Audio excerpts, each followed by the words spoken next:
So we have gone from kombucha to sourdough to our own chickens. And this week we started kefir. How homesteadish are we?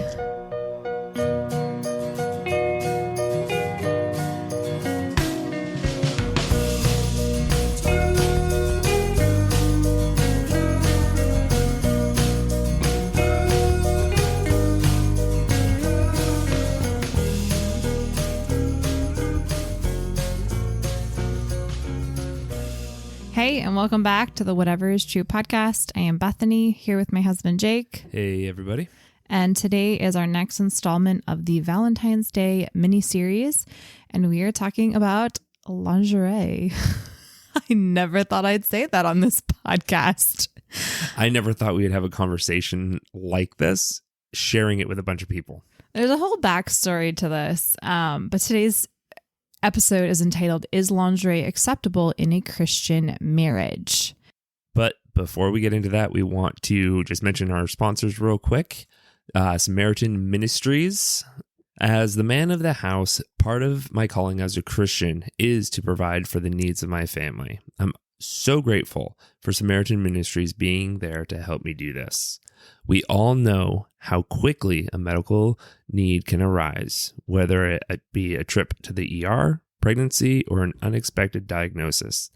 That's where Samaritan Ministries comes in, connecting hundreds of thousands of Christians across the nation who care for one another spiritually and financially during a time it's needed most. Samaritan Ministries has been the right choice for my family, and I want to share some reasons why.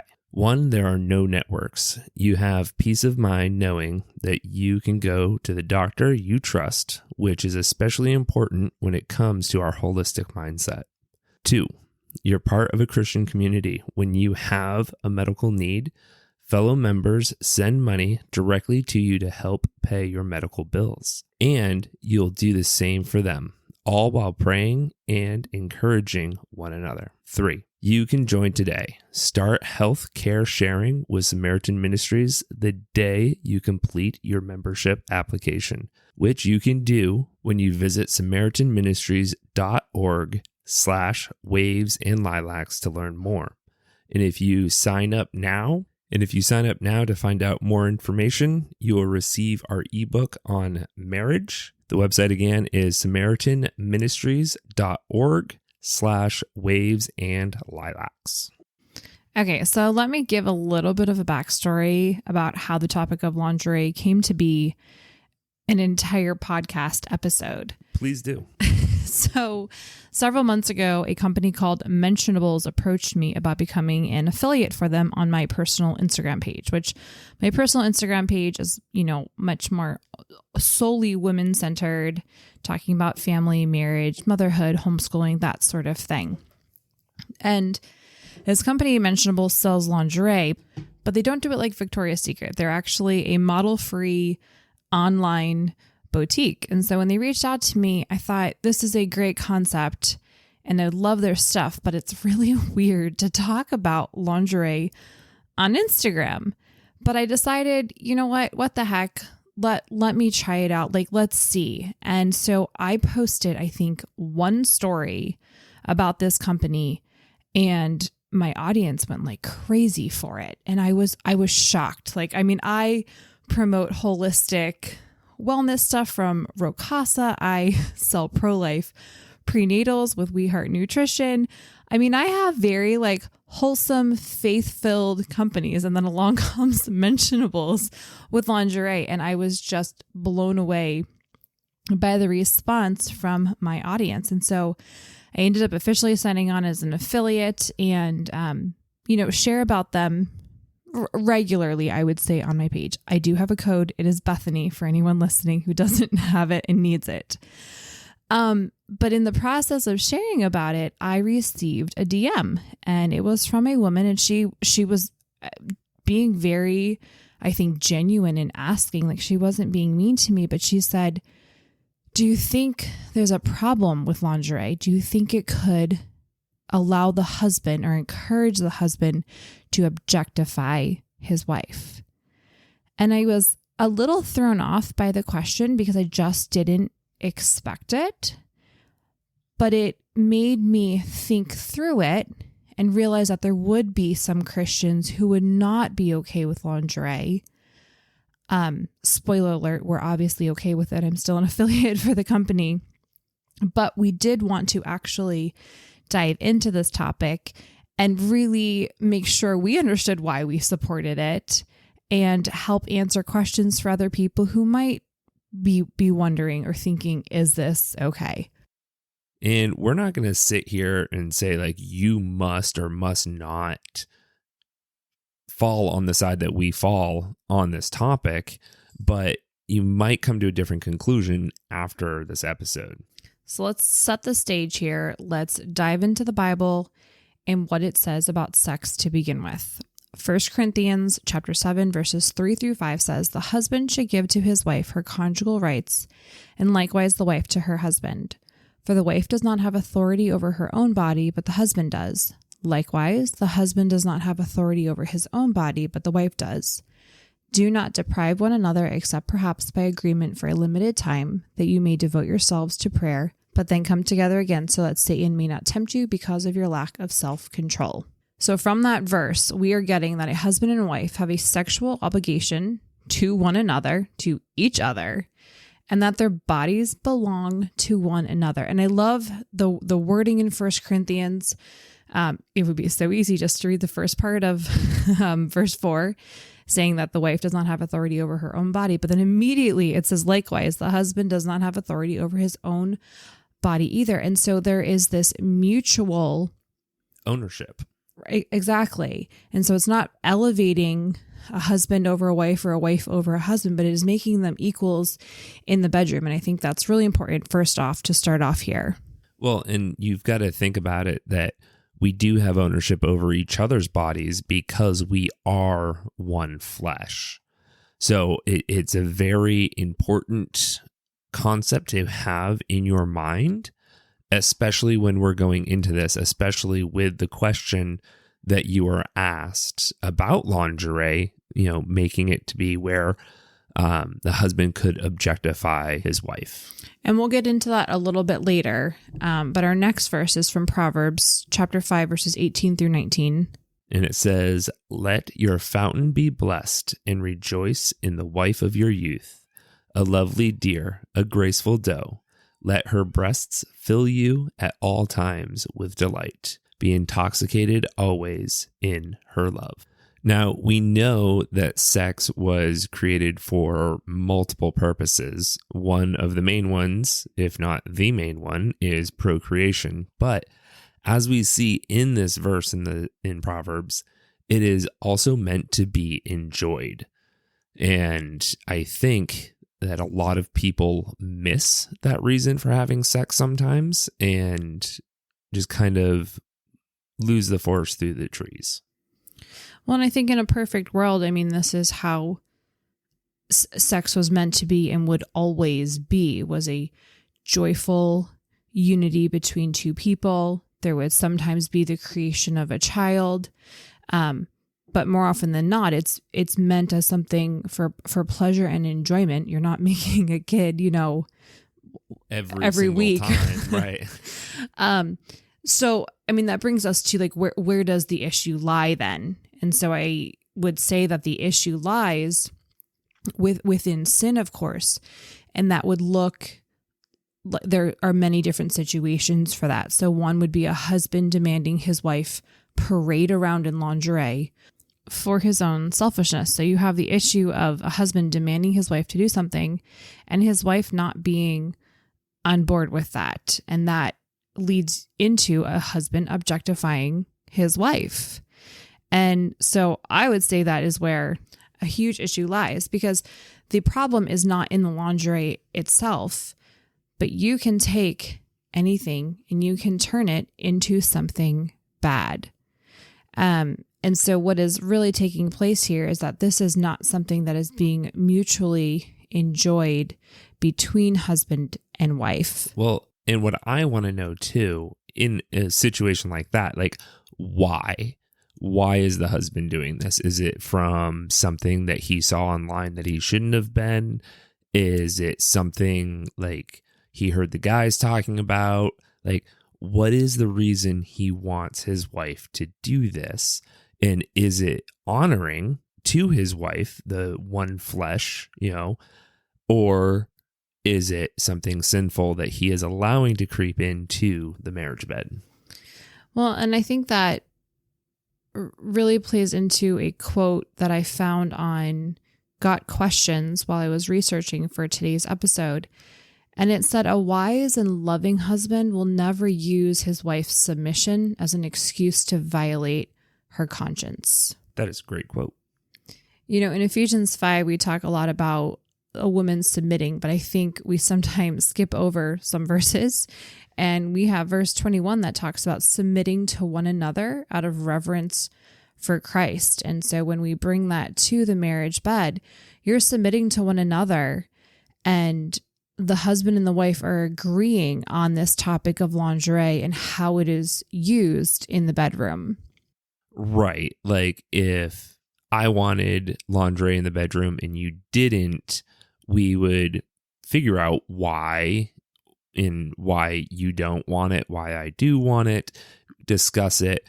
But the whole thing would be submitting to one another. And in that case, it would be the submission of, this just makes you feel uncomfortable. Okay, I'm good with that. Or you saying, well, this is just something that, society or the church I grew up in said was bad, so I'm staying away from it. And then we talk about it and come to a mutual beneficial. Right. I think it's really healthy to have a conversation about the topic. And I mean, really, when it comes down to it, lingerie is not something necessary. It's not something a marriage needs to thrive on. Well, I mean, let's be real. How long was it in our relationship before lingerie entered the bedroom? 13 years. That's not true. What do you mean? I had lingerie given to me at our wedding shower. Oh, that doesn't count. It was on our honeymoon. You've already forgotten. And then it was quickly put into a drawer and forgotten about because it wasn't something that either of us felt was needed, because like you said, isn't needed in a loving, active marriage. Right. I think, your t-shirts are just as great as lingerie. I wholeheartedly agree. But it's just like this added, it's like the cherry on top. It's something kind of fun and adds to the romance. So I think what we're trying to say here is that lingerie can be something to add to your marriage, to enhance the romance when two people are agreeing on it and seeing it the same way, as something that is like we said, just fun, something that adds to intimacy. But if it is something that is causing controversy or causing strife in your marriage and you're really having a hard time seeing eye to eye on it, I wouldn't push it. I would just walk away and say, this is not for our marriage right now, because as we've shared a couple times here, it's not something that's necessary for a marriage to thrive. Right. And it's not worth, putting your marriage on the rocks or having that fighting about. I mean, it's not that is not a battle worth fighting one way or the other. But definitely a Christian liberty for each marriage to decide whether or not it's something that, they want to partake in. There's another quote that we have from Got Questions that just really summed it up pretty well. It says, if lingerie or certain sexual actions challenge a husband or a wife's purity of heart, their choices need to be changed as a way of lovingly submitting to one another. Yeah, I like how they said that. I think that's really important to understand. So really quick, kind of side tangent, but still with this topic, I want to make sure that we make a very clear distinction about what is worn in the bedroom and what is worn outside of the bedroom. And so when we're talking about lingerie, we're talking about this between husband and wife in the bedroom behind closed doors, and making sure that what we are wearing when we leave, when we go outside and we interact with the public, is modest. Right. Because once again, your body is mine, my body is yours in the privacy of our own home. But when we go out in public, the rules are different. So 1 Timothy 2:9 says, likewise also, that women should adorn themselves in respectable apparel with modesty and self-control, not with braided hair and gold or pearls or costly attire. We're not getting into braided hair right now. We don't think braids are wrong. But the point of this scripture passage is to talk about modesty, and that modesty should prevail above all. And so we just wanted to make sure that we were putting that distinction in here for our listeners. Hopefully it goes without saying. But I think, we even talk about like what kind of swimwear is appropriate when we go to the beach or to the pool or something like that. And so this is one of those passages just to meditate on and to, again, make sure that you and your husband or you and your wife are on the same page. Right. When we were researching this topic, I actually found an article that was talking about the wife going, well, but my husband likes me dressed this way. Like, my husband finds me attractive this way. Yeah, your husband should find you attractive, but he should also be protective because he knows how men think. And like, if he's going to allow his wife to not look appropriate outside just because he likes the way she looks that way, then that, in my opinion, is not being a protective, loving husband. And I can say as a wife that I really appreciate and value that perspective, because when I was single, I didn't have that at the forefront of my thinking about what I was wearing. It was more of, okay, what's attractive? And not that I was dressing provocatively or being very immodest or anything, but my mindset was more of like, okay, I want to dress to attract someone. And so now being married on the other side, like, I do want to dress to attract my husband, but what that looks like inside or outside the bedroom is very different. And I like that your desire is to protect me, and it's saving something for only you in the privacy of our home. Right. And like, I mean, I also don't expect you to wear a potato sack out while we're out in public. You're welcome. I mean, like, I know fashion is important to you, looking good and feeling comfortable. And I mean, it's the same with guys. Like, I just want you guys to all know that he's saying this as I'm sitting here in sweats and an oversized sweatshirt because nothing fits my 9-month pregnant self. And you are absolutely beautiful. Thank you. Anyways, like I was saying, I want you to feel comfortable in your clothes, but I also don't want any guys looking at you. You're mine. I'm very protective, and yeah. Anyways. Well, and it's such a lie in the fashion industry that to be fashionable equates to immodesty, when that's really not the case. I mean, and I think that's one positive thing that you can actually find on social media are accounts showing, hey, I'm still within fashion, or I'm wearing something that's nice, but it's modest, and here's how to take outfits and make them modest. And I love the pushback that is slowly beginning to take place in our culture of women dressing in a way that is attractive, but it is also modest, respectful of yourself, as well as God honoring. All right. So let's talk about the marriage bed and what defiles it and dishonors it. So Hebrews 13:4 says, let marriage be held in honor among all, and let the marriage bed be undefiled, for God will judge the sexually immoral and adulterous. And I'm actually going to do a little plug for a marriage devotional that Jake and I wrote last year, or more of a marriage Bible study, that is called Held in Honor, taken here from this scripture, Hebrews 13:4. And for the month of February right now, it is only $5 on our website. So if you are looking for a Bible study for you and your spouse to go through, please go head over to our website, whateveristrueco.com, and grab it for $5 entire month of February. Enduring Word breaks down Hebrews 13:4 really well. It says, marriage is honorable among all. but it is becoming less and less true in society as a whole.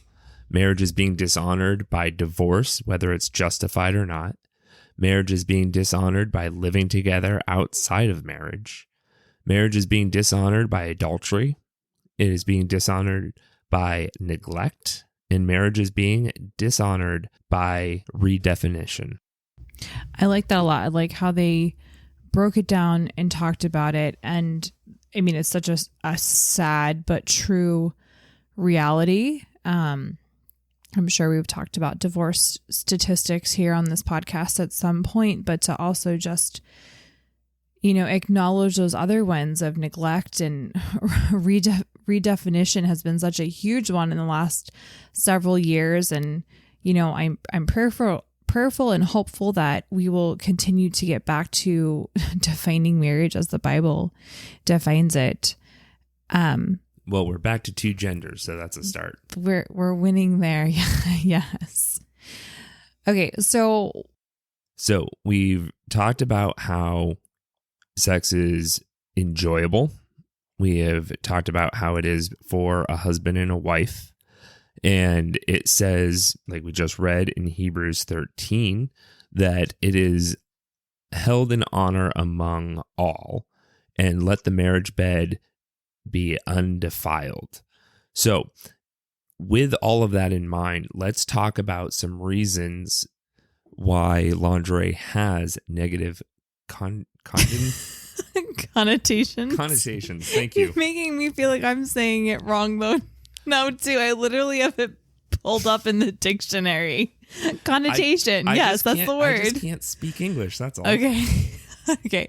All right. So first off, if you're sitting there today questioning lingerie, my question back to you would be, why? What is your reasoning behind it?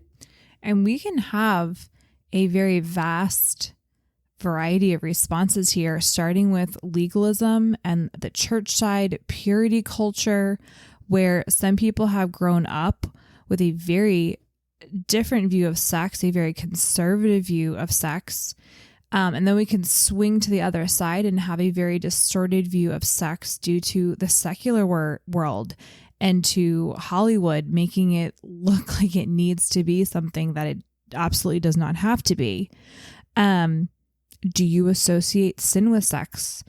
Kind of going back with that purity culture. I know that harmed a lot of people and their view of sex. And I've talked with many women about this and how it has been detrimental to their marriages, specifically in the bedroom. And they've had to work through a lot of aspects there. It's really important for us to recognize that sex is meant to be celebrated. So if we're coming from a background that has distorted sex for us, whether it be from an ultra conservative Christian standpoint or from a very secular viewpoint, that we look at this in a biblical way, and the Bible celebrates sex. I mean, we see Song of Solomon, a whole book dedicated to romance and sex, and it's part of the Bible. We shouldn't just skip over it or gloss over it. It's important. It is one of the very first acts that we see back in Genesis between Adam and Eve, and they are becoming one flesh, and then they have children eventually after that.